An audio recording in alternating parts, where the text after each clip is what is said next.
کون سی کیٹیگریز ہیں، وہ کون سی ریزنز ہیں یا وہ کون سی سچویشنز ہیں جس کی وجہ سے روزہ ایگزیمپٹ کیا جا سکتا ہے، روزہ چھوڑا جا سکتا ہے۔ اس میں ڈیفرنٹ علماء کی ڈیفرنٹ رائے ہیں، کچھ کے نزدیک 6 سے 8، کچھ کے نزدیک 10 کے قریب، کچھ کے نزدیک 12 سے زیادہ، لیکن میرے خیال میں تقریباً جو میری انڈرسٹینڈنگ ہے، جو میں نے تھوڑا سا مطالعہ کرنے کی کوشش کی ہے، اس میں 12 کے قریب ایسی سالڈ ریزنز ہیں جس کی وجہ سے روزہ ایگزیمپٹ کیا جا سکتا ہے۔ اس میں کوئی دو رائے نہیں ہے کہ روزہ رکھنا ہر مسلمان پہ فرض ہے، تو اگر آپ مسلمان ہیں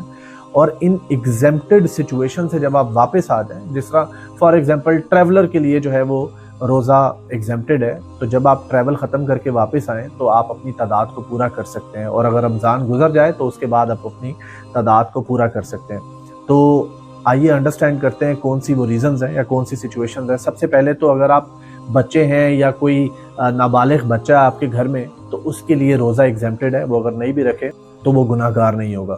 اس کے علاوہ اگر کوئی بزرگ ہے، کوئی ناتواں بزرگ ہے جن کو آرام کا مشورہ دیا گیا ہے، جن کو ڈاؤٹ ہے کہ اگر وہ روزہ رکھیں گے تو کسی فزیکل النس کا یا کسی اور پرابلم کا ان کو شکار ہو سکتے ہیں، یا پھر ایسے بزرگ جو میڈیکیشن کے اوپر ہیں، ان کو جو ہے وہ روزہ ایگزیمپٹڈ ہے۔ تیسرے نمبر پہ ایسا شخص جو پاگل ہے، جس کا ذہنی توازن درست نہیں ہے، جو مجنون ہے، ایسے شخص کے لیے بھی روزہ چھوڑنا جائز ہے۔ چوتھے نمبر پہ وہ شخص جو اپاہج ہے، جو بالکل موو نہیں کر سکتا، جس کے پاس اتنی سکت نہیں ہے، اتنی طاقت نہیں ہے کہ وہ روزہ رکھے، ایسے شخص کے لیے بھی روزہ چھوڑنا جائز ہے۔ اس کے بعد ایسا شخص جو بیمار ہے، میں اس بیماری کی بات نہیں کر رہا جو خود ساختہ ہوتی ہے، مطلب تھوڑا سا ٹمپریچر ہوا اور آپ نے سوچا کہ میں روزہ چھوڑ دیتا ہوں، میں اس کی بات نہیں کر رہا ہوں، جو 2 پیناڈول سے ٹھیک ہو جاتا ہے۔ وہ بیماری جس میں آپ کو نظر آ رہا ہے کہ میں روزہ نہیں رکھ سکتا، مجھے نوزیا ہے، بہت زیادہ وامٹ ہو رہی ہے، بہت زیادہ ٹمپریچر ہے، یا مجھے ڈاکٹر نے کہا ہے کہ آپ روزہ بالکل مت رکھیں،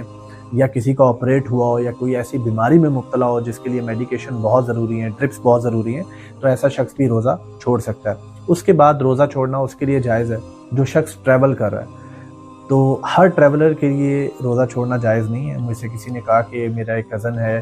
وہ سارا دن سفر پہ ہوتا ہے تو اس کے لیے تو روزہ چھوڑنا جائز ہے۔ تو میں نے اسے پوچھا کہ وہ کیا کرتے ہیں صاحب؟ تو انہوں نے کہا جی کہ وہ پک اینڈ ڈراپ سروس کرتے ہیں۔ تو میں نے کہا نہیں، ان کے لیے جائز نہیں ہے۔ جو شہر سے باہر جا رہے ہیں اور کم سے کم 80 کلومیٹر کی رینج سے زیادہ آگے جا رہے ہیں، ان کے لیے تو 80+ کلومیٹر جب آپ ٹریول کرتے ہیں تو آپ روزہ ایگزیمپٹ کر سکتے ہیں، لیکن ایگزیمپشن جو ہے وہ دوبارہ رکھنا لازمی ہے۔ آپ اپنی اس تعداد کو دوبارہ پورا کریں گے۔